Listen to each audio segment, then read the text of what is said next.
আসসালামু আলাইকুম, কেমন আছেন সবাই? দিদিরা নমস্কার। আমি আমার জন্য দোয়া করবেন। আমার একটু জ্বর, তারপরে ভিডিও না পাতে দিচ্ছি। প্রতিদিন ভিডিও যেহেতু দিই, প্রতিদিনই নাকি দিতে হবে, না হয় রিচ কমে যাবে। তো আমি এখানে নতুন আলু দিয়ে সিম ভাজি করছি। আর আমি তেমন কোনো একটা মশলা ইউজ করি না, শুধু হলুদের গুঁড়াটা দিই। ভাজি আর তেলের পরিমাণ একটু বাড়িয়ে দিই ভাজির মধ্যে।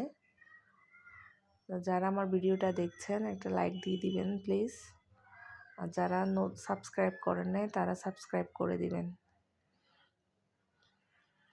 তো আমিও আপনাদের ভিডিওটা দেখব, আপনাদের চ্যানেলে গিয়ে কমেন্টও করব। আর যাদের ভিডিওতে কমেন্ট করতে পারেন তারা একটু মনে করিয়ে দিবেন আমাকে, যেহেতু অনেক দিদিরা আপুরা অ্যাড হয়েছে।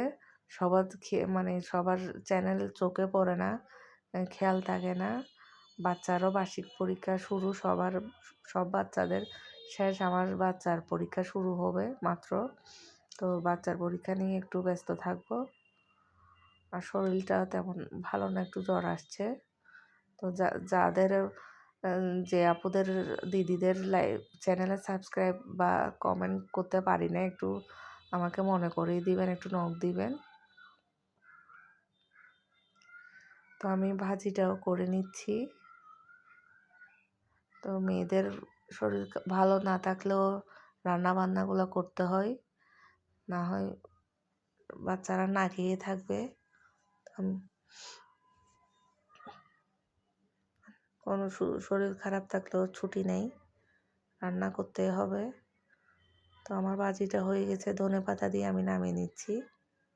এরপর একটা বেগুন পোড়াতে দিছি। বেগুন দিয়ে আমার পোড়া বেগুনের ভর্তা বেশি ভালো লাগে, তো সরিষার তেল দিয়ে আমি বেগুনটা ভর্তা করে নিচ্ছি।